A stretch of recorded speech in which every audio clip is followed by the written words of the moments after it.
बिस्मिल्लाहिर्रहमानिर्रहीम। अस्सलाम वालेकुम नाजरीन, बात यह है कि साथ मैं हूँ हिनादिल। नाज़िल, इलेक्शन एक साथ कैसे हों, बहरान से कैसे निकलें और बेयकीनी की सूरत हाल से कौन बाहर निकालेगा, ये है वो सवाल जो हर पाकिस्तानी इस वक्त सोच रहा है।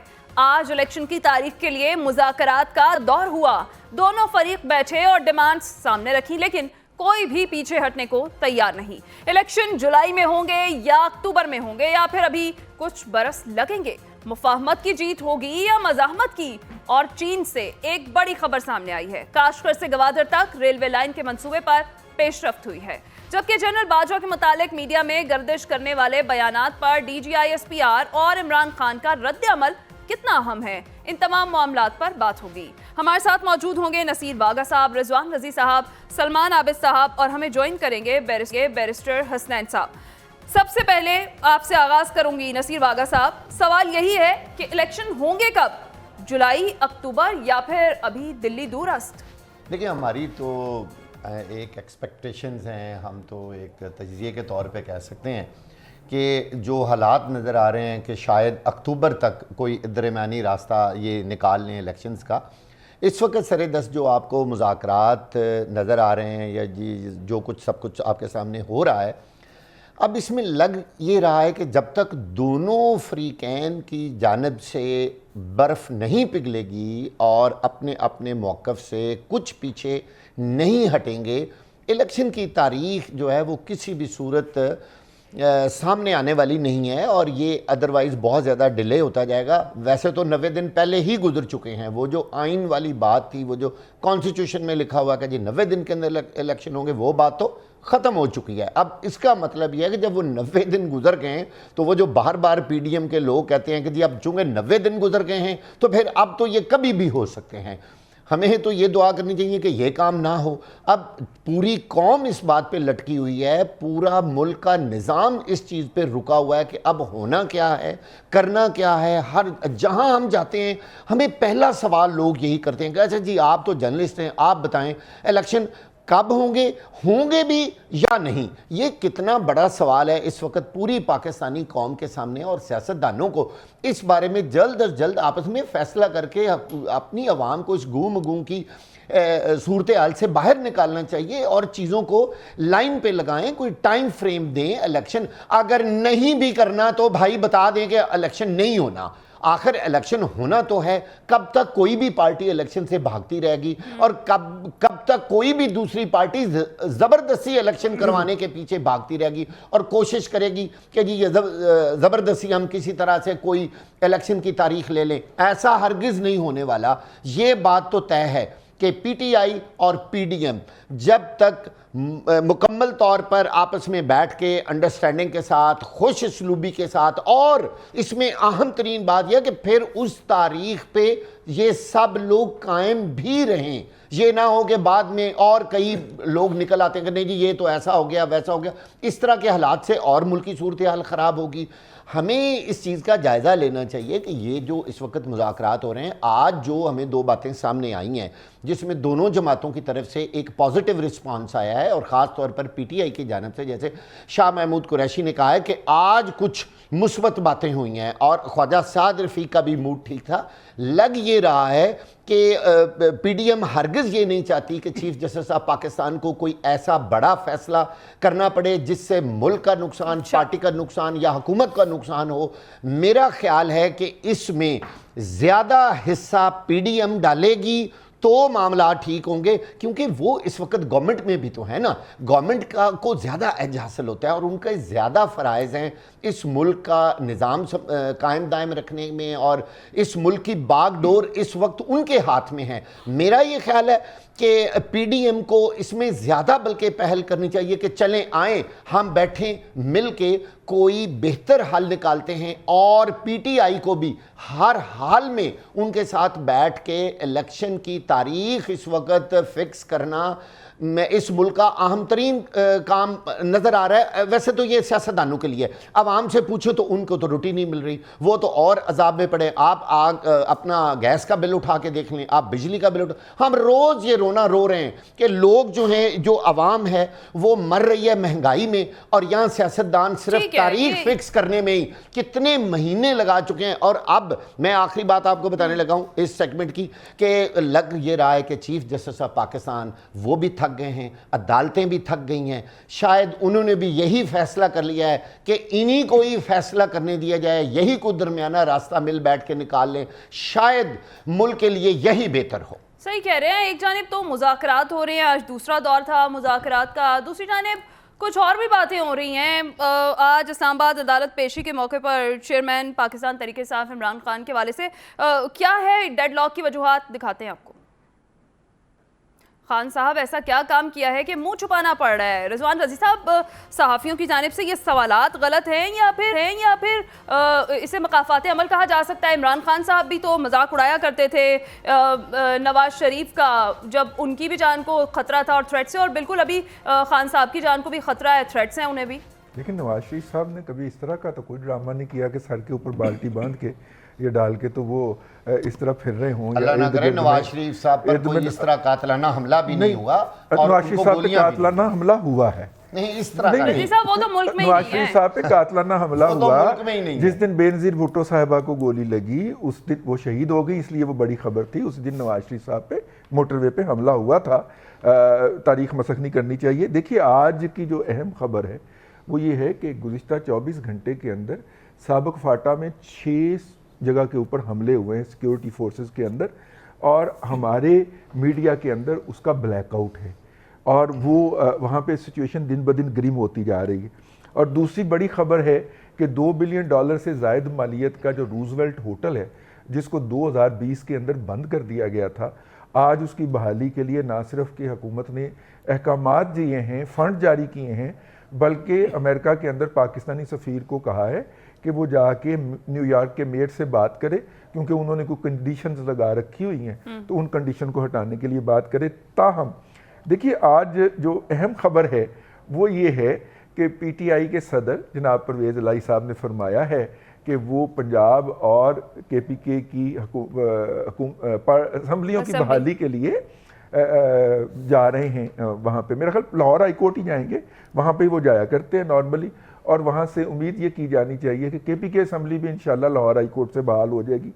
ताहम ये जो कुछ पिछले दिनों में हमने किया है अपने अदारों के साथ, आज जो है वो PTI के जो ऑफिशियल यूट्यूबर हैं सदीक जान साहब, उन्होंने चीफ जस्टिस साहब के बारे में जो गुफ्तगू फरमाई है, मेरा ख्याल है कि उसकी मजम्मत की जानी चाहिए। थ्रेट है उसके अंदर उनकी किरदार कुशी की गई है। उससे पहले चीफ जस्टिस साहब के हवाले से PMLN के लोगों ने ट्रेंड चलाए सोशल मीडिया के ऊपर और उनकी फैमिली को निशाना बनाया। अदारों से आगे हम अदारों में बैठे हुई शख्सियात की किरदार कुशी पे जा रहे हैं, ये कोई अच्छी बात नहीं है। ये बहरहाल मेरा इफ्तिताइया था। अब मैं आता हूँ आपके असल सवाल की तरफ, और असल सवाल ये है कि देखिए, दोनों पार्टियां मान रही हैं कि मुस्बत पेशरफ्त हुई है। इसाक डार साहब ने और ख्वाजा साद रफीक साहब ने अपनी जगह पे माना है, और शाह महमूद कुरैशी साहब ने भी कहा है कि हाँ, आज कुछ मुस्बत पेशरफ्त हुई है। लेकिन अगर मुस्बत पेशरफ्त हो गई तो उसमें मेरे जर्नलिस्ट भाइयों के लिए खबर कोई नहीं है, तो लिहाजा हमें इस पे गुस्सा चढ़ रहा है कि मुस्बत पेशरफ्त क्यों नहीं हो रही, ये इसमें लड़ाई क्यों नहीं पड़ रही, ताकि हम फटे मार सकें, ब्रेकिंग न्यूज़ चला सकें। मेरा ख्याल ये है, मैंने कल भी कहा था और आज भी मैं यही कहूँगा कि देखिए, जब सियासतदान मिल बैठते हैं तो वो कोई ना कोई राह निकाल लेते हैं। किसी एक्सटर्नल फोर्स को, भले वो जुडिशरी की हो, भले वो हमारी मिलिट्री इस्टेब्लिशमेंट की हो, उनको सियासतदानों के मुज़ाकरात के अंदर मुदाखलत नहीं करनी चाहिए, और जर्नलिस्टों को तो बिल्कुल भी नहीं करनी चाहिए, और ख्वाहिशात को खबर के नाम के ऊपर नहीं चलाना चाहिए। सब अच्छी खबर भी तो हो सकती है, अच्छी खबर नहीं, ये जरूरी नहीं है कि मुज़ाकरात कामयाब ना हो और फटे लगें, ये भी फटा चलेगा। अल्लाह करे मुज़ाकरात कामयाब हो जाए। आप माशाल्लाह खुद जर्नलिस्ट हैं, आपको पता है ना कि फिर ये भी फटा चलेगा कि मुज़ाकरात कामयाब और कोई तारीख आ गई। हाँ, अच्छा, अब मुझे इजाज़त है? जी जी। अच्छा, मुज़ाकरात का देखिए, बात यह है कि हर चीज़ का एक वक्त होता है। जिस तरह हांडी पकती है, जिस तरह रोटी पकती है, जिस तरह पौधा उगता है उसने अपने वक्त की अपनी प्रिस्क्राइब्ड स्पीड के साथ होना होता है। मुज़ाकरात भी अपनी स्पीड के साथ हो रहे हैं। तो आप समझते हैं कि फाइनल राउंड ठीक हो जाएगा, मंगल को कोई बात बन जाएगी? ख्याल था कि ये वीकेंड पे भी कंटिन्यू रहेंगे, लेकिन उन्होंने मंगल के रोज दोबारा मिलने का फैसला किया है और दोबारा जब मिलेंगे और अपनी क़यादत से वो मशवरा भी करके आएंगे। पीडीएम को ज़्यादा वक्त करना पड़ेगा, वहाँ पे ज़्यादा पार्टियाँ हैं, जबकि पीटीआई जो है उनके यहाँ एक ही है, तो वो डायरेक्शन लेके जब मंगल को बैठेंगे तो अच्छी अच्छी खबरें निकलेंगी। अच्छा। बहरहाल जो है अगर पीटीआई जो है वो पंजाब असम्बली और केपी असम्बली की बहाली के लिए अदालत में जाने का इरादा रखती है तो फिर वो मुज़ाकरात में क्या करने बैठी हुई है, ये भी एक सवाल है जो कि उभरता है और मेरा ख्याल है कि सलमान भाई इसका जवाब यकीनन देंगे। सबके लिए अच्छी अच्छी खबरें वैसे मुख्तलिफ ही हैं। अच्छी किसी के लिए ये खबर है कि मई में हो जाए, किसी के लिए अच्छी है कि अक्टूबर से भी आगे चले जाएं। लेकिन इलेक्शन हो जाएं, ये तो अच्छी खबर है, ये तो आवाम के लिए अच्छी खबर है ना। सलमान आबिद साहब, खान साहब कहा करते थे कि चोरों के साथ कोई बात नहीं होगी, क्या चोर कोई और थे या फिर अब खान साहब ने कह दिया है कि अब हुकूमत जो है वो चोर नहीं चला रहे और ये भी कह दिया है कि जो उन पर कातिलाना हमला हुआ था वो लोग जो थे वो इनमें से नहीं थे, या एक यू टर्न है ये भी? देखिए, सिर्फ ये खान साहब ने तो नहीं कहा, फजल रहमान के बारे में आप क्यों भूल जाती हैं? उस वक्त आप खामोशी इख्तियार कर लेती है। बिल्कुल नहीं। तो अब उनको भी बताइए ना कि फजल रहमान ने कहा कि बातचीत ही नहीं हो सकती और अब वो भी नहीं कर रहे। देखिए ना, बात यह है कि मुस्लिम लीग में ख्वाजा आसिफ ने क्या कहा। सर हम तो मुज़ाकरात के डेडलॉक पर बात कर रहे हैं। मैं भी इसी की बात कर रहा हूं ना मोहतरमा। अब आप जब आप सवाल करेंगी तो जवाब भी तो सुने ना। जी जी जी, अब आप अपनी मर्जी का जवाब ना मांगे ना। मैं ये कह रहा हूं कि सिर्फ इमरान खान ने PMLN के साथ या PDM के साथ मुज़ाकरात से इनकार नहीं किया था। हुकूमत में शामिल बहुत सी जमातों ने उन्होंने भी कहा था कि इमरान खान के साथ कोई बातचीत नहीं हो सकती। ये जो मेज सजी है ना, ये सियासतदानों की बुर्दबारी की वजह से नहीं सजी, ये जिन्होंने सजाई है सबको पता है किसके कहने पे अचानक ये बैठ गए, किसने इनको बिठाया है, कौन क्या चाहता है। इस वक्त तो देखिए बात बड़ी सिंपल सी है, अब कोई इशू नहीं है। वो कहते हैं कि जुलाई और अगस्त के पहले हफ्ते में इमरान खान साहब, ये कहते हैं अक्टूबर में। 1.5 महीने का प्रोसेस है, 2 महीने का बीच में रुकावट है, ये क्या मसला है? वो कहते हैं मई में असम्बली तहलील कर दें, वो कहते हैं हम जुलाई में तहलील करेंगे। मेरे नजदीक ये इशू ही नहीं है। इशू जो सबसे बड़ी खबर ये है कि अब ये सारे इत्तफाक कर रहे हैं कि इंतखाबात एक होंगे।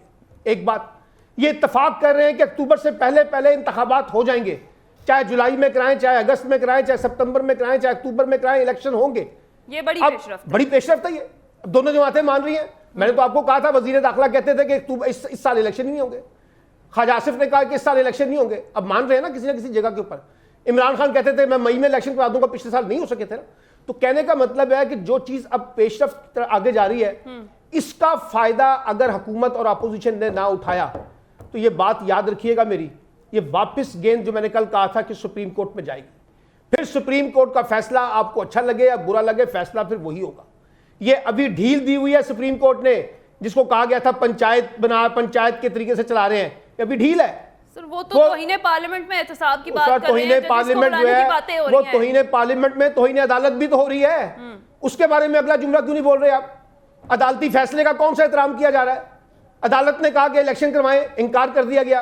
तो तौहीने पार्लियामेंट के ऊपर अगर आपको इतनी फिक्रमंदी है तो तौहीने अदालत के ऊपर भी फिक्रमंदी होनी चाहिए ना, तौहीने आइन के ऊपर भी फिक्रमंदी होनी चाहिए। लेकिन मैं फिर उसके बावजूद कहता हूं कि अब माहौल को कशीदा ना बनाएं। अब जो चीजें पॉजिटिवली आगे चल रही हैं उसको आगे चलाएं, और वो आगे चलने के लिए जैसे भी इन्होंने कहा बागा साहब ने कि जहां पीटीआई को लचक दिखानी है वहीं हुकूमत को लचक दिखानी है। वहां पीटीआई को अगर एक पंजाब के इलेक्शन से आगे निकलना है तो आगे से जाए कि चीजें आगे चल भी रही हैं। देखिए फाइनल राउंड जो है उसमें क्या पेशरफ्त होती है। अब सिर्फ मसला ये नहीं है कि इलेक्शन के ऊपर इत्तेफाक करना है। नहीं, एक सेकंड, ये सब मसला ये नहीं है कि इलेक्शन के ऊपर इत्तेफाक करना है, इलेक्शन के फ्रेमवर्क के ऊपर भी बात करनी होगी, निगरान हुकूमतों की तश्कील के ऊपर भी बात करनी होगी, तभी ये सारा मामला चलेगा। कोर्ट जिस अंदाज से बैकफुट पर गई है, जिस तरीके से चीफ जस्टिस ने ये दोबारा से इनको आपस में बातचीत करने का कह दिया है सियासी जमातों को, और कहा है कि कोई एप्रोप्रिएट तहरीरी हुक्मनामा जारी किया जाएगा, क्या लगता है आपको चीफ जस्टिस ने खुद को बंद गली में तो नहीं डाल दिया है? देखिए, ये बंद गली में तो पहले ही डाल गए हैं। और उससे अगली बात है कि मैं शुरू से एक बात करता हूँ, ट्राइकोटमी ऑफ पावर्स। हर महकमे की, हर इदारे की अपनी सॉवरेनिटी है, अपनी जगह है और अपनी हदूद है, वो इसमें रह के काम करते हैं। अगर सुप्रीम कोर्ट जो है वो पार्लियामान का काम करने लग जाए और पार्लियामान जो है वो फैसले करने लग जाए सुप्रीम कोर्ट में आके, तो ये मुल्क नहीं चलेगा। अब मसला ये जो इससे बात कर रहे थे अभी सलमान साहब, तो तौहीन अदालत तो हो गई है, इलेक्शंस तो उस दिन नहीं हो रहे। अब सुप्रीम कोर्ट की बात हुई, अगर तो अपने ऑर्डर पे स्टैंड करते हैं तो फिर आप करें उसको, प्रोसिक्यूट करें, आप लगाएं उन पे तौहीन अदालत के नोटिस। फिर सुप्रीम कोर्ट का रिमार्क आया कि शायद आपकी तो अभी हुकूमत जो है उसके पास नंबर्स का भी कोई इशू है, तो वजीर आजम साहब जो है वो 180 सीट्स लेके आगे, जिसको 182 अपने उन पे कहते हैं। तो बात ये तौहीन अदालत तो होगी, लेकिन मसला फिर से वही है, कानून के अंदर एक चीज सिखाई जाती है, judgement has to be reasonable, judgement has to be executable. आप ऐसी, अब यहाँ सुप्रीम कोर्ट बैठ के जजमेंट पास कर दे कि कश्मीर क्योंकि वो जो है मुतनाज़ा इलाका है तो वहाँ G20 का समिट नहीं हो सकता, क्या उस पर कोई इम्प्लीमेंट हो सकता? बिल्कुल नहीं। तो जजमेंट जो है वो तब ही इम्प्लीमेंट होती है जब अपनी हदूद में हो। अब आइन की अगर आप बात करें, वो उन्होंने कहा था कि आइन ने हमारा दरवाजा खटखटाया है, तो साहब वो 90 दिन की कदगन तो खत्म होगी ना, वो तो अब काम नहीं हो रहा। तो अब क्या आप जो पहले इतनी हमने इस बैरिस्टर साहब ने ये भी बता दीजिए कि अब तौहीने पार्लियामान की बात हो रही है, तो क्या अब सुप्रीम कोर्ट के जजेस का भी एहतसाब करेगी पार्लियामान? क्या कहता है कानून इस हवाले से?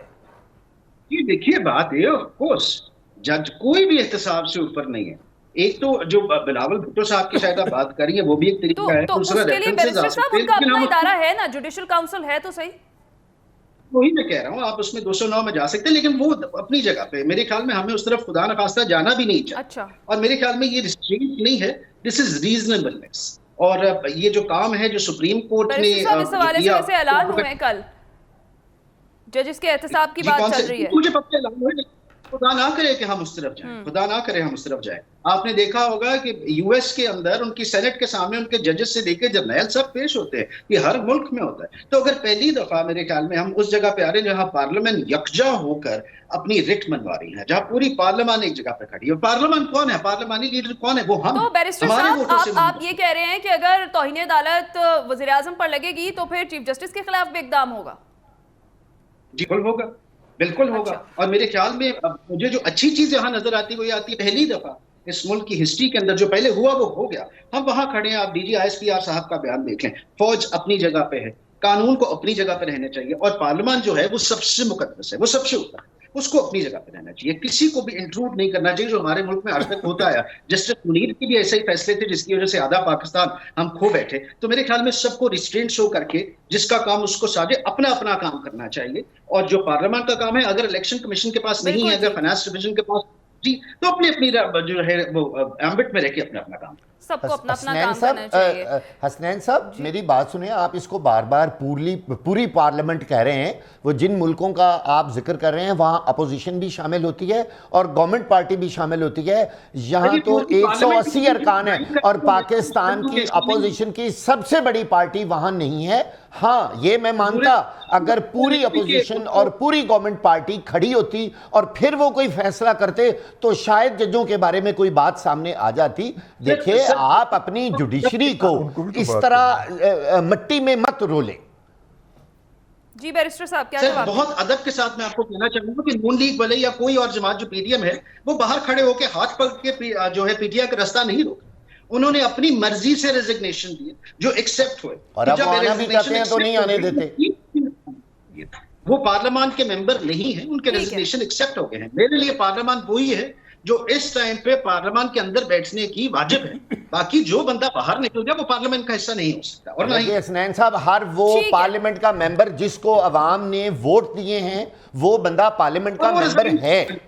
तान के इस्तीफा ना दे दे ये और इस्तीफा तो उन्होंने अदालतों में चैलेंज किया है। ये तो बार बार कहते थे कि वापस आ जाए, जब वो वापस आने लगे हैं तो कहते हैं आप वापस ना आए। उस वक्त कह रहे थे इस्तीफे कबूल करें, अदालतों में जाते थे। हम इस करप्ट असेंबली में नहीं बैठेंगे, ये चोरों डाकुओं की असेंबली है, हम इसमें नहीं बैठेंगे। अब ये इतना शानदार मुल्क है, इतना अपना हसनैन साहब सुने जरा, ये इतना शानदार मुल्क है जिस पार्लियामेंट का अपोजिशन लीडर कायदे ईवान की तनख्वाह पे काम करता हो, वो है अपोजिशन लीडर राजा रियाज। जो मुस्लिम लीग नून के टिकट पे इलेक्शन लड़ना चाहता है, ठीक है, उसको आप अपोजिशन कहेंगे। ये भी इस पार्लियामेंट की शान है और पार्लियामेंट की खुद मुख्तारी और पार्लियामेंट की बालादस्ती है। जिंदाबाद। साहब ने कहा है कि संजीदा हो जाए आप। वो पीपल्स पार्टी के टिकट पे चले पीपल्स पार्टी के टिकट पे लड़ ले, लड़के वो भी हुकूमत में शामिल है, वो भी हुकूमत में शामिल है ना। अपोजिशन देखिए ना, अगर पीपल्स पार्टी से टिकट लेंगे तो किस भाई, तो फिर मैं भी तो ये कह रहा हूँ नहीं होना। ਉਹਦੇ ਕੋਲ ਕਰੋੜ ਰੁਪਈਆ 5 ਕਰੋੜ ਰੁਪਈਆ ਨਹੀਂ ਹੋਏਗਾ ਨਾ ਉਹਦੇ ਕੋਲ। ਕਿਹਦੇ ਕੋਲ? ਰਾਜਾ ਰਿਆਜ਼ ਕੋਲ। अच्छा पीपल्स वो पार्टी दे के तो टिकट ले ले। अच्छा पीपल्स पार्टी 2 करोड़ से देगी, पीपल्स पार्टी नाल वाशिंग मशीन भी देगी, वाशिंग मशीन भी देगी, और फिर उसके बाद हारेगा भी, वो पीपल पार्टी टिकट देते हैं। वाह भाई वाह, शानदार काम है। ठीक है, यहाँ पर वक्त हुआ है एक ब्रेक का। ब्रेक के बाद वापस आएंगे, बात करेंगे आर्मी चीफ के दौरे चीन से मुतालिक बड़ी खबरें सामने आ रही हैं। क्या है वो खबरें, उन पर बात करेंगे इस ब्रेक के बाद।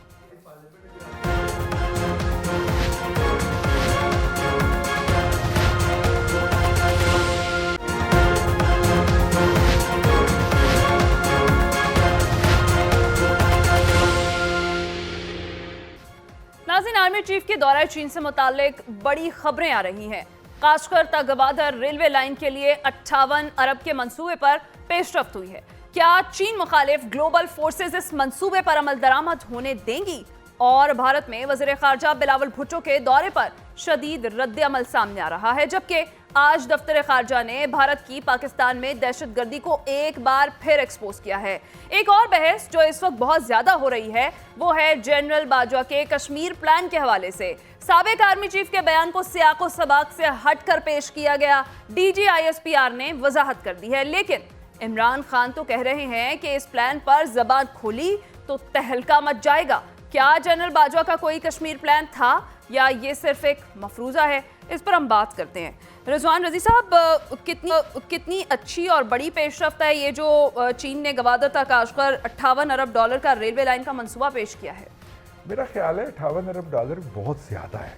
अब आप देखिए ना कि हमारा ML1 जो है, जो कराची से शुरू होके और पेशावर तक जाना है और डबल ट्रैक होना है और इलेक्ट्रिफिकेशन होनी है और इसके इर्द गिर्द फेंसिंग होनी है और यूं जो है ट्रेन जो है वो 360 किलोमीटर की स्पीड के ऊपर चल रही है। कहीं अमाउंट सीपैक मंसूबों की टोटल अमाउंट तो नहीं? मैं यही कहने लगा था, उसके ऊपर हमारा $9 बिलियन खर्च होना है और वो कहीं लंबा है।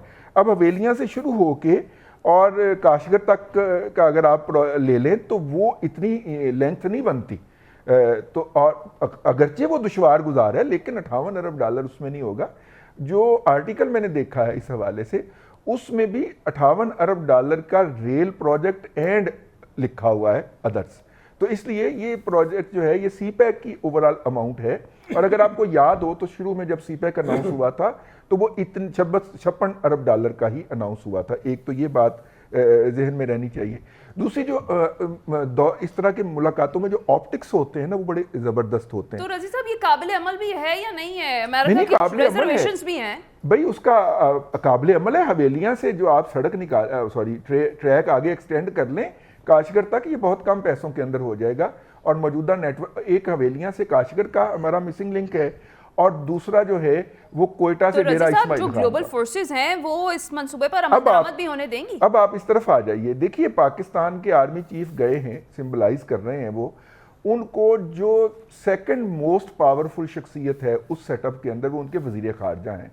उन्होंने मुलाकात दी है। हालांकि आर्मी चीफ अगर गए थे तो वो वजीर दिफा से मिलते ज़्यादा से ज़्यादा या अपने हम मस्तद से मिलते, लेकिन वजीर खारजा का उनके साथ मिलना जो है वो एक नए ऑप्टिक्स जनरेट करता है, जिसके बायस बहुत सारी ऐसी कुव्वतें हैं जिन्होंने अब पाकिस्तान के बारे में बात करना बंद कर दी हुई है, भले वो हमारे मशरकी हमसाए हों और भले वो अमेरिकन हों, क्योंकि उनको पता है कि उन्होंने हमें 5th जनरेशन हाइब्रिड वार के नाम के ऊपर अपनी पा दी हुई है, हमें अपनी पड़ गई हुई है। हम अंदर से अब एक दूसरे के साथ लड़ी जा रहे हैं, एक दूसरे को गद्दार करार दे जा रहे हैं, एक दूसरे को किसी का एजेंट कही जा रहे हैं और बाहर की कुव्वतों को ज़रूरत ही नहीं है हमें डीमोरलाइज करने के लिए।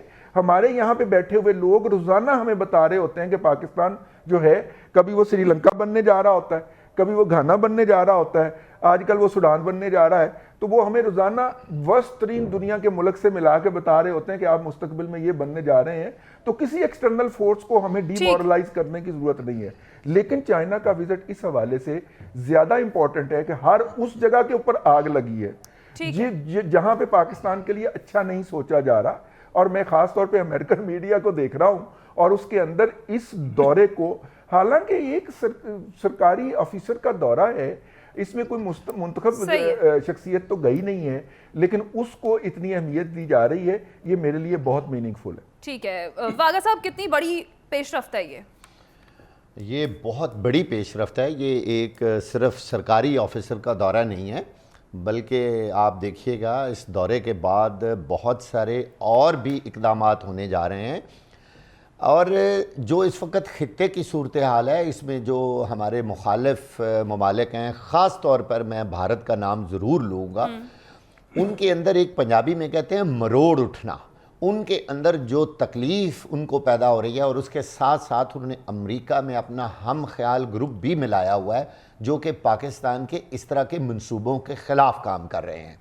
इसमें कोई शक नहीं है कि ये रेलवे लाइन मंसूबा बनने से, जो सी पैक का मंसूबा, उसका एक अहम तरीन ये जुज़्व है, ये वाला जो ट्रैक है, इससे जो सामान की तरसील, आना जाना, ये चीज़ें बहुत मज़ीद आसान हो जाएंगी, और इस मंसूबे को कामयाब करने में ये जो रेल ट्रैक है ये बहुत ही अहम किरदार अदा करेगा, और आने वाला वक्त बताएगा। पाकिस्तान का फ्यूचर सी पैक है, और मैं पूरे यकीन से कह रहा हूं कि इस पूरे खित्ते में, बल्कि इसको गेम चेंजर मंसूबा कहा जाता है पूरी दुनिया में, इसीलिए कहा जाता है। बल्कि मुझे ये कहने दीजिए कि इस पूरी दुनिया में अगर कोई सही दोस्त, मैं मुस्लिम ममालिक से हट के बात करने लगा हूं, तो वो चाइना है, जो दिलो जान से पाकिस्तान के साथ है। सऊदी अरब तो है ही, बाकी यूएई के लोग भी हमारी बहुत मदद कर रहे हैं, लेकिन जो मदद और जो हमें, यही बात हुई थी कि दोस्ती जो है वो कॉमन इंटरेस्ट होते हैं, कॉमन इंटरेस्ट होते हैं। पाकिस्तान भी इसी तरह उनके साथ खड़ा है। अगर खुदा न खास्ता कल को चीन को जरूरत पड़ेगी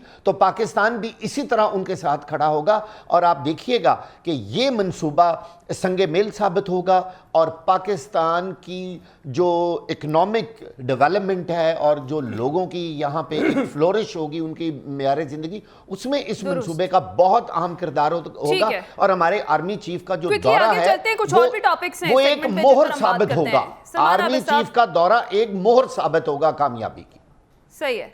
सलमान आबिद साहब, आपके ख्याल में कितनी बड़ी पेशरफ्त है और क्या अहम डेवलपमेंट्स होगी आगे चल के? देखिए, मैं बार बार कल भी मैंने इसका इज़हार किया था कि इकनॉमिक डिप्लोमेसी हो, पॉलिटिकल डिप्लोमेसी हो, सिक्योरिटी डिप्लोमेसी हो, ये सारी चीज़ें रिलेट करती हैं आपकी इंटरनल सिक्योरिटी, इंटरनल स्टेबिलिटी के साथ। ये जितने मर्जी सी पैक अपॉर्चुनिटीज़ क्रिएट कर लें आप। एक ज़माने में आप अमेरिका के साथ पता नहीं क्या क्या कुछ करते रहे। अपने दाखिली मामलात पे तवज्जो ना देकर अगर कोई ये समझता है कि पाकिस्तान इकोनॉमिक स्टेबलाइजेशन की तरफ बिल्कुल हाउस इन ऑर्डर करना पड़ेगा, वो ठीक नहीं है। अभी जो हमारी, जिस पे हमें ज़्यादा तवज्जो देने की ज़रूरत है साथ साथ, वो ये है कि हम अपने जो इंटरनल मामलात हैं वो उसको कैसे ठीक करें। यहाँ जिस किस्म की लड़ाई में हम उलझ के रह गए हैं, जिस किस्म की इकॉनमी हमने लोकल बना दी है, आप मुझे बताइए ना, हम अभी बता रहे हैं इतने अरब डॉलर की यहाँ पे वो इन्वेस्टमेंट होगी, ट्रैक आएगा, फला आएगा। ओ भाई, आम आदमी को आप कहाँ छोड़ रहे हैं? आम आदमी के लिए आपके पास क्या पैकेजेस हैं? आम आदमी की जिंदगी में आपने क्या म्यारे जिंदगी बदलना है, उसकी जिंदगी में माशी आसूदगी को कैसे खत्म करना है? आपने ये जो पॉलिटिकल लड़ाई आपस में मफादाती जंग बना दी है, तो सारी इसको इस मफादाती जंग को कैसे तब्दील करना है? इदारों के दरमियान जो क्लैश चल रहा है इसको कैसे खत्म करना है? पाकिस्तान के अंदर जो अनसर्टेनिटी, अभी एक रिपोर्ट आई है पाइट की, पढ़े जरा। पाकिस्तान के अंदर कितने नौजवान जो ग्रेजुएट्स हैं वो बेरोजगार हो गए हैं, उनके पास रोजगार नहीं है। कितनी तेजी से लोग जो है पाकिस्तान छोड़ रहे हैं, उसके बारे में बात करें। इसलिए मेरा थीसिस बिल्कुल डिफरेंट है। भाई, आपके पास क्या रोड मैप है अगले 10-15 साल का इंटरनल कॉन्टेक्स्ट का, जिसकी वजह से आप अपने हाउस को दुरुस्त समित में लेके चलेंगे? उसके ऊपर कोई प्लानिंग नहीं है, उसका कोई रोड मैप नहीं है, पूरी पार्लियामेंट के पास नहीं है, पूरे इंस्टीट्यूशन के पास नहीं है। हमारे पास किसी से पूछें कि अगले 10 साल की इकोनॉमी पॉलिसी क्या है, किसी से पूछें आपकी पॉलिटिकल पॉलिसी क्या है, किसी से पूछें आप सिक्योरिटी पॉलिसी क्या है, जवाब 0/0 है। और कह रहे हैं कि जनाब हमने दुनिया में पता नहीं क्या कुछ लिया, क्या नहीं। देखिए, अमेरिका भी एक जमाने में आपको अपॉर्चुनिटीज देता रहा, चाइना भी आपको अपॉर्चुनिटीज देता रहा, बाकी ममालिक भी देंगे। आप खुद अपने आप को कितना बदलने के लिए तैयार है, वो सबसे अहम सवाल है। बैरिस्टर साहब, क्विकली आप रिस्पॉन्ड कीजिए इस पर। मुझे इस पे थोड़ा सा वक्त चाहिए, क्योंकि मैं सलमान साहब की बातों से डिसएग्री करता हूं, ना रिफ्यूट देम। खान साहब की हुकूमत के पहले साल में 1460 चाइनीज कंपनी ने रोल बैक किया, तो जो मास्टर्स करके बैठने नौकरियां खाक मिल ली उनको। दूसरी बात, सीपैक पहले जो है उसको स्लो डाउन किया गया, फिर बिल्कुल खत्म कर दिया गया। आप मुझे एक बात बताइए कि क्या नाम है, जब खान साहब का पहला विजिट हुआ to China after his premiership, तो वहां जाके खान साहब ने बयान दिया कि जो चाइनीज प्रोजेक्ट्स हैं पाकिस्तान के अंदर, उनके अंदर खुद बुर्द हुई है और उनकी कंपनीज ये पाकिस्तान। आप उनको ये नहीं पता था चाइना के अंदर प्राइवेट लिमिटेड कंपनी का कॉन्सेप्ट नहीं है, everything is government owned. So in a way he said that the Chinese government, जंगला बस जिसको कहते थे, इस पे उन्होंने करप्शन की। तीसरी बात, जब सीपैक लगने को था और पहली टेस्ट बसेस और ट्रक्स आ रहे थे, किसने सुप्रीम कोर्ट की दीवारों के ऊपर शलवारें लटकाई हुई थी उसी दिन? वो कंसिडर कर रहे थे इसको डिले कर दे। सर क्या बातें करते हैं। बैरिस्टर साहब, इमरान खान से बाहर निकल के कुछ सोचे यार। हर वक्त इमरान खान के ऊपर कैसे रहते हैं? मुल्क का कहां चला गया उसके ऊपर बात करें वाला था। कहां मुल्क चला गया? आप इमरान खान के ऊपर खड़े हुए यार। गलती सुन लो बैरिस्टर साहब, सर उन्हें बात मुकम्मल करने दें। जी बैरिस्टर की बात करें, हम उन्हें बात मुकम्मल करने दें। वागा साहब, इमरान खान पे खत्म बात तो सुन ले। वागा साहब बात मुकम्मल करने दें, बात मुकम्मल कीजिए। सर मैं तो सर देखे ना, मैं तो पाकिस्तान वापस आया बाहर से पढ़ के, तब जब इस मुल्क जो था ये IMF के प्रोग्राम से निकला, जब संघ के अंदर नशर होता था is Pakistan going to rise very soon. आप मुझे बताएं, सीपैक के अंदर, गवादर के अंदर, आपको पता है एक जो डीप वाटर पोर्ट होता है उसकी सिल्ट निकालनी होती है to continue as a deep water port. वो खान साहब की गवर्नमेंट पे 11 फुट पे आया खड़ा था। सर आप क्या बातें करते हैं? भाई ये बताइए, खान साहब से पहले क्या पाकिस्तान जापान बन गया था? पाकिस्तान मलेशिया बन चुका था? पाकिस्तान सिंगापुर बन चुका था? अच्छा परेशान हो रहे हो ना? तो पार्टी क्यों परेशानी है? तो ह्यूमन राइट्स एक्टिविस्ट साडे भी बैरिस्टर साहब उन्होंने भी बहुत बोलो। मेरी बात सुनिए बैरिस्टर साहब, on a very lighter note मुझे ये बताइए कि हालात तभी बेहतर होंगे जब नवाज शरीफ साहब वापस आएंगे तो फिर देखिए किसी के वापस आने ना वापस आने मुल्क के नहीं होते। हालात बेहतर तब होते हैं जब सब अपनी अपनी कदगन में रहकर अपना अपना काम करते हैं। वो बेशक सहाफी हो, वो बेशक वकील हो, वो बेशक जज हो, पार्लियामान का कोई मेंबर हो, वो जो भी हो, जब आप अपना अपना काम करेंगे तो मुल्क के हालात बेहतर होंगे और जब आपकी नीयत इस मुल्क के लिए बेहतर होगी। हजूर बात ये, हमने पिछली एक आखिरी बात मेरी सुन लीजिए, वो कहाँ गई वो ऑयल रिफाइनरी जो लगनी थी सऊदी अरब की, जिसकी वजह से हमने सीपैक को पीछे रखा, वो कहाँ गई? इन्वेस्टमेंट जो आनी थी। और सर आपके प्राइम मिनिस्टर ने बैठकर वो जो आप कह रही थी कि अभी कि अगर मैंने बात छोड़ी आर्टिकल 370 वाली, जब ये वापस आए तो धूलों की तरह उन पे हार पहनाए गए इमरान खान के ऊपर। अगले दिन आर्टिकल 370 इन्वोक हो गया। अगर खान साहब कहते हैं कि तहलका मच जाएगा अगर मैंने कोई बात की, तो इसका मतलब ही न्यू अबाउट इट, और अगर उनको उस बारे में पता था तो वो उसके हिस्सा हैं, एडर हैं, अबेटर हैं, उनके ऊपर भी उतनी ही रिस्पॉन्सिबिलिटी आती है जितनी किसी और पे आएगी। ठीक है, बिल्कुल ठीक है। एक और भी बहस है जो इस वक्त बहुत ज़्यादा चल रही है, ज़बान ज़द-ए-आम है, वो है जनरल बाजवा के कश्मीर प्लान के हवाले से। साबिक आर्मी चीफ के बयान को सियाक व सबाक से हटकर पेश किया गया। इसकी वजाहत तो कर दी गई, DG ISPR ने ये कह दिया, लेकिन इमरान खान तो ये कह रहे हैं कि अगर मैंने ज़बान खोली तो तहलका मच जाएगा। जनरल बाजवा के कश्मीर प्लान के हवाले से क्या वाकई जनरल बाजवा का कोई कश्मीर प्लान था या सिर्फ एक मफरूज़ा है? सलमान आबिद साहब, देखिए मैं क्या बताऊं, वो जो 20 जर्नलिस्टों की गवाही है वो आपको काफ़ी नहीं लगती? क्या उन्होंने उनको बताया नहीं कि वो क्या सोच रहे हैं कश्मीर के बारे में, हिंदुस्तान के बारे में? वो 20 जर्नलिस्ट बड़े नामवर साफ़ी हैं, या वो 20 के 20 झूठ तो नहीं बोल रहे होंगे? उनसे वजाहत लेनी चाहिए कि उन्होंने क्या प्लान किया था, एक बात। दूसरी बात यह है कि देखिए जनरल बाजवा साहब का मामला ये हो गया है, जब से वो गए हैं अब उनके बारे में बहुत सी खबरें आ रही हैं। तर्जुमान पाक फौज के वजारत के बाद वो सहाफी दोबारा बात करेंगे? वैसे नहीं, वैसे मेरी मतलब है जनरल बाजवा साहब को खुद भी वजाहत करनी चाहिए। अगर उनके बारे में गलत बदगुमानी फैलाई जा रही है तो उनको भी वजाहत करनी चाहिए, एक बात। सर वो तो DG ISPR ने कर दी ना। चले कर दी है ना, तो इसका मतलब है ये 20 लोग झूठ बोल रहे हैं। इसका मतलब तो ये हुआ ना, वो शाहिद मेतला के जो इंटरव्यूज के अंदर जो बहुत सी चीजें आई हैं वो भी झूठ बोल रहे हैं। कोई ना कोई तो फिर मेरा मतलब है कि अब इस एम्बिग्युइटी का तरीकाकार क्या है? अब इमरान खान साहब कहते हैं उनके पास भी बहुत सी बातें हैं होंगी, यकीनी तौर पे प्राइम मिनिस्टर हैं, नवाज शरीफ साहब के पास भी बहुत सी बातें थी, मरूमा बेनज़ीर भुट्टो साहब के भी बड़े बातें होंगी। अब सवाल ये है कि अगर हमने इस किस्म की पॉलिटिक्स करनी है जहां एक दूसरे पर लान तान करके एक दूसरे पर पॉलिटिकल स्कोर करने हैं, तो उससे तो आपके मुल्क को कोई भला नहीं होने वाला, इससे तो कोई आगे नहीं चलेगा। अभी ISPR ने वजाहत कर दी है कि हमारा मौक़िफ़ कश्मीर के बारे में वही है जो पहले से मौजूद था। वो जनरल बाजवा की वजह से तो कश्मीर का मौक़िफ़ भी बदला। और मैंने तो आपको कहा था जनरल बाजवा के दौर में नेशनल सिक्योरिटी पॉलिसी आई है ना, उसी नेशनल सिक्योरिटी पॉलिसी के अंदर लिखा हुआ है कश्मीर हमारा अटूट अंग है, लिखा हुआ है उसके अंदर, पढ़ लें दोबारा। तो उसकी एक जनरल बाजवा के कहने से तो नहीं सारा कुछ तब्दील हो जाएगा। इसलिए मैं ये कह रहा हूं कि हम जब इस तरह की चीज़ों को, मुतनाज़ा मामलात को उभारते हैं, उसका फ़ायदा कौन उठाता है? उसका फ़ायदा हमारा भारत उठाता है। वो कहता है देखो पाकिस्तान के अंदर कितनी लड़ाई है आपस के अंदर, फौज के अंदर, सियासतदानों के अंदर, साबिक वजीर आजम, मौजूदा वजीर आजम, इंस्टीट्यूशन उसकी वजाहतें कर रहे हैं। तो मेरा ख्याल है कि हमारे सियासतदान हो या हमारे साबिक जनरल हो, वो उनको इस तरह की गुफ्तगू करते वक्त खास तौर पे एक नेशनल सिक्योरिटी के कॉन्टेक्स्ट में एक बड़े जो स्टेट का जो पैराडाइम होता है ना, उसको मद्देनजर रखना चाहिए। ऐसी गुफ्तगू नहीं करनी चाहिए जो बिला वजह खुद पाकिस्तान के लिए मुश्किल पैदा करने का सबब सही है। रजी साहब, है कोई कश्मीर प्लान बाजवा साहब का या फिर एक मफरूजा है? देखिए, ये जो स्टेटमेंट हम ले रहे हैं, ये जो आपने टॉपिक रखा है, इसके दो पहलू हैं, एक इंटरनल है, एक एक्सटर्नल है। इंटरनल एस्पेक्ट के हवाले से अगर देखा जाए तो उनका जो बयान जो हामिद मीर साहब ने कहा, और उन 20 जर्नलिस्टों में हमारे दोस्त नसरुल्लाह मलिक साहब भी शामिल थे और उन्होंने उसको डिनाई किया। नसीम ज़ारा और हामिद मीर साहब ने उस पर इतफाक़ किया और नसरुल्लाह मलिक साहब ने भी और एक दो और सहाफ़ियों ने भी जिन्होंने कहा कि हम वहाँ पे मौजूद थे, हाँ सलीम साफ़ी साहब ने भी, उन्होंने उसको डिनाई किया। तो इसका मतलब ये है कि वो कोई हतमी बात नहीं कह रहे, दूसरी ओपिनियन भी मौजूद है। हामिद मीर साहब और नसीम ज़ारा साहिबा कोई हतमी बात नहीं कह रहे, दूसरी ओपिनियन भी मौजूद है और वो भी उतने ही क्रेडिबल लोग मैं समझता हूँ, सलीम साफ़ी साहब को भी और नसरुल्लाह मलिक साहब को भी, और वो भी उस महफिल में मौजूद थे। अब तो इमरान खान साहब भी कह रहे हैं ये तो कुछ भी नहीं है, तो मैं जानता हूं। अब आ जाइए उसके दूसरे पहलू के ऊपर, और दूसरा पहलू जो उन्होंने कहा इसी गुफ्तगू के अंदर, वो है कश्मीर के रिलेटेड। और कश्मीर जो है उसके ऊपर जब अब इनको तो अब बोलने की याद आई है ना, हमने तो उस वक्त बोला जब बाजवा साहब के खिलाफ बात करने के ऊपर जो है वो लोग गायब हो जाया करते थे फैज़ हमीद साहब की मार्फत से, और फैज़ लेने चले जाया करते थे और नौकरियां ख़त्म कर दिए जाते थे। हमने तो उस वक्त कहा था कि ये जो हैं ये कश्मीर के ऊपर जो कुछ कर रहे हैं, उसकी वजह यह है कि यूएनओ में जब बाजवा साहब ने सर्व किया था उनकी पीस कीपिंग फोर्स के अंदर, तो उन्होंने उसी बंदे के अंडर कमांड सर्व किया था जो उस वक्त इंडिया का चीफ ऑफ आर्मी स्टाफ बन चुका हुआ था। तो उन्हें सलूट मारने की आदत ही थी ना। तो बाजवा साहब ने जो सीज फायर अर्न किया था कश्मीर के बॉर्डर के ऊपर, उसकी बड़ी विपिन की बात कर रहे हैं, नहीं, सीज फायर भी हुआ था एक कश्मीर के बॉर्डर के ऊपर। आप देखें जितनी देर बाजवा साहब रहे हैं कश्मीर के बॉर्डर पे कोई गोली नहीं, वो आज भी सीज फायर है और वो आज भी कंटिन्यू कर रहा है। वो जो सीज फायर अर्न किया है उसकी कीमत हम भी बयान नहीं कर सकते कि कितनी बड़ी उन्होंने अदा की है।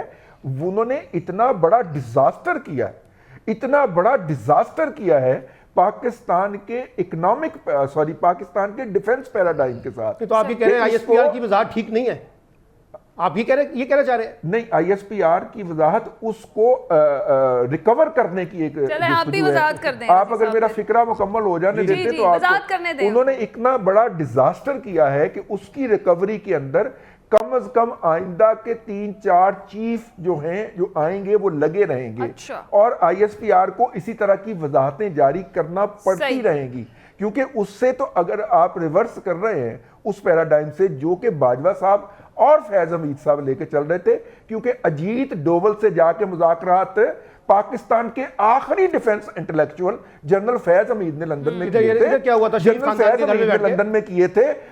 दोनों साइड पे सिविलियन थे यार। तो क्या हुआ? दोनों साइड पे फौजी नहीं थे। तो क्या हुआ? आप समझ नहीं रहे। आप बताएं क्या हुआ? हर बात आप बताएं ना क्या हुआ? क्या हुआ? क्या हुआ? उसके अंदर कौन थे? कौन लोग थे? पर्सनल मीटिंग थी। कौन सी पर्सनल मीटिंग थी? नहीं, वो कौन सी पर्सनल मीटिंग थी जरा बताइए। इंडियन क्रॉनिकल निकालिए और फिर इनके कंटेंट का एनालिसिस कीजिए। आपको इंडियन क्रॉनिकल के अंदर से ना मिले तो कहिएगा रिजवान रजी तुमने जर्नलिज्म बात ये है, देखिए जी मेरी बात सुनिए, एक जमाने में निकलेगा हमारे यहाँ या इन्फोलैब निकलेगी। जल्दी से ऐड कीजिएगा, मैंने कहा साहब की जानिब जाना है, वक्त कम है। प्रॉब्लम कोई नहीं है। अच्छा सुन लेना, आपने बात कर ली, आपने बात खत्म नहीं कर ली। आपने जो बात की था मैं सुन लिया। प्रॉब्लम हमारा ये है कि कभी हम कहते हैं कि मोदी का जो यार है गद्दार है। यही बिलावल कहता था ना नवाज शरीफ के बारे में, इमरान खान कहता था नवाज शरीफ के बारे में, नवाज शरीफ कहता रहा इमरान खान के बारे में। सब कहते हैं जी 370 पे और 35 पे हमने कॉम्प्रोमाइज कर लिया। और कितनी अजीब बात कर रहे हैं कि ये कह के उन्होंने सौदा कर दिया। कश्मीर प्लान था जनरल बाजवा का या फिर एक मफरूजा है ये? देखिए, मेरा तो सबसे पहले इसके बारे में ये मौक़िफ़ है कि ये जो 2 जर्नलिस्टों की बात मीडिया पे आई है और बार रजी साहब भी उनका रेफरेंस दे रहे हैं, नसीम ज़ोहरा साहबा और हामिद मीर साहब। पहली बात तो ये है कि आईएसपीआर को इसके ख़िलाफ़ बाकायदा कानूनी कार्रवाई फिर करनी चाहिए थी। अगर उन्होंने ये बात की है, ये कितनी बड़ी बात है, प्लीज़ इस चीज़ को सोचें कि हामिद मीर जो एक रिनाउंड जर्नलिस्ट है, मैं जब इसी मैं हवाले से बताता सवाल हुआ था तो DGISPR ने उसका जवाब क्या दिया था वो एक बार सुन लेते हैं। जी सुनवाइए। वैसे काफी लंबा जवाब था ये, जब सहाफी ने उनसे सवाल किया। इस जवाब में कहीं भी जनरल बाजवा का जिक्र नहीं है और ना ही सियाको सबाक का जिक्र है, लेकिन जो आज वजाहत आई है उसमें ये कहा गया है। जी वागा साहब। देखें, बिल्कुल सही बात है। हमें अपनी मुसल्लह अफवाज की क्रेडिबिलिटी, उनकी जवामर्दी, उनके प्रोफेशनल होने पे किसी किस्म का कोई शक नहीं है और पूरी कौम इस बात पे कंफर्म करती है इस बात को। लेकिन बात यह है कि जब दो अहम तरीन जर्नलिस्ट पाकिस्तान के आपस में बैठ के ये बात कर रहे हैं कि हमें जनरल बाजवा ने एक मीटिंग में, और ये वहाँ पे 30-40 लोग बड़े जर्नलिस्ट मौजूद थे और उन्होंने कहा हमारे पास डीजल नहीं है, हमारे टैंक पुराने हो गए। देखें ये कितनी बड़ी स्टेटमेंट है, खुदा का वास्ता इसको सोचें।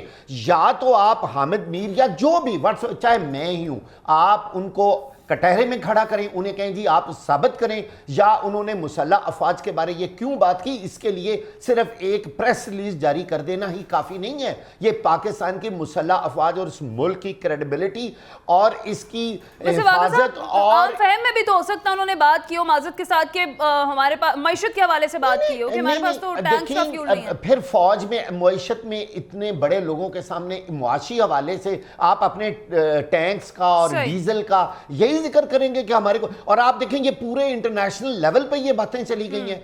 मैं अपने किसी जर्नलिस्ट के खिलाफ बात नहीं कर रहा, मेरा कहने का सिर्फ मतलब ये है कि अगर ये बात गलत है तो फिर इसको प्रॉपरली वो टैकल करें, और ताकि आइंदा कोई जर्नलिस्ट इस तरह बैठ के फौज के और मुल्क के बारे बात ना करे, या फिर सिर्फ प्रेस रिलीज ना दे, उनसे पूछ जाए। और अगर इमरान खान साहब ये कह रहे हैं कि जी अगर मैंने मुंह खोला तो कश्मीर पर तो बहुत लंबी, तो भाई खोले ना मुंह इमरान खान, फिर चुप क्यों बैठे हैं? ये कौन सा तरीका होता है? अगर मैंने मुंह खोला, ये कमजोर और बुज़दिल लोगों की बात है। चलें, अगर पब्लिक के सामने नहीं बात करते तो किसी प्रॉपर फोरम पे बात करें फिर बाजवा के खिलाफ। ये कौन सा तरीका है कि जनरल चला गया और बाद में अपनी तोपों का रुख उस तरफ कर दिया? ये किसी को हक नहीं है। ठीक है, बिल्कुल ठीक है। बैरिस्टर साहब, वैसे ये जो तमाम मामला है इस पर कानूनी तौर पर क्या होना चाहिए, आपकी क्या सजेशन है? मैं आपको बिल्कुल बताता हूँ, लेकिन थोड़ा सा हिस्ट्री में चलते। ये जो खान साहब के ऐसा समझ रहे ना कि एक खाला के घर का इशू है कि मैं मुंह खोला तो वैसे, ये it's issue which relates to me, it's relates to you.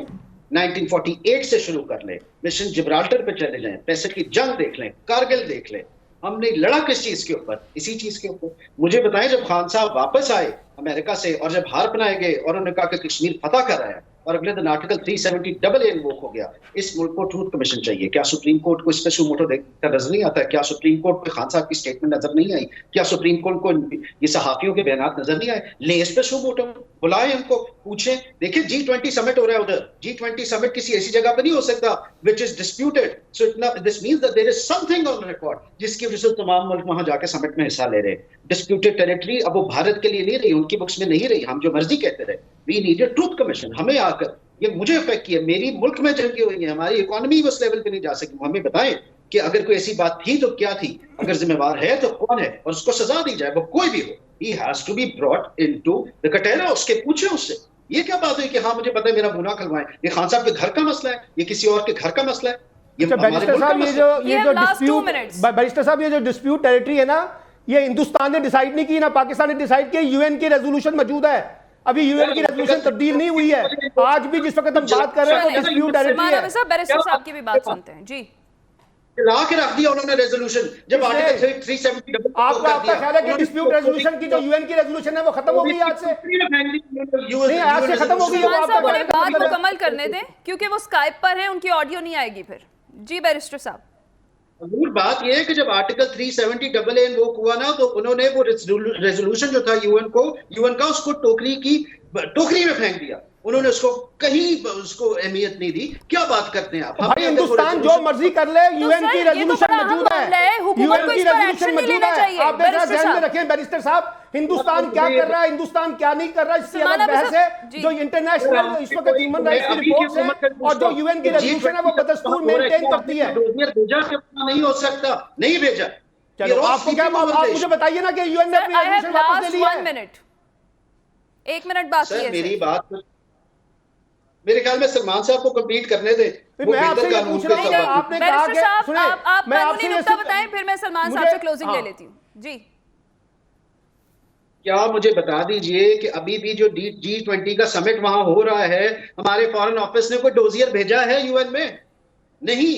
क्या हमने उसको रेफर किया है कि ये डिस्प्यूटेड टेरिटरी है, यहाँ ठीक है, G20 बिल्कुल किस ठीक चक्कर है। में जरा वजाहत ले सलमान लें, अली साहब, अब आप 30 जरा वजाहत ले लें, quickly। आप जी वजाहत ले लें। 370 और 35A के ऊपर पाकिस्तान ने अपने तमाम कंसर्न्स तमाम इंटरनेशनल फोरम के ऊपर शेयर किए हुए हैं, और वो तमाम के तमाम डॉक्यूमेंट हैं, आर्काइव में पड़े में जाके देख लें। अगर आप कहते हैं कि पाकिस्तान ने उसको चैलेंज नहीं किया, ठीक है। भाई G20 की बात जिसके बाद ये बहुत अहम मामला है, यकीनी तौर पर इस पर बहस बहुत तवील चल सकती है। प्रोग्राम का वक्त हमारे पास आज खत्म हो गया है। नाज़रीन, आज के प्रोग्राम से इतना ही। अपना ख्याल रखिएगा, फीडबैक दीजिएगा। अल्लाह हाफिज।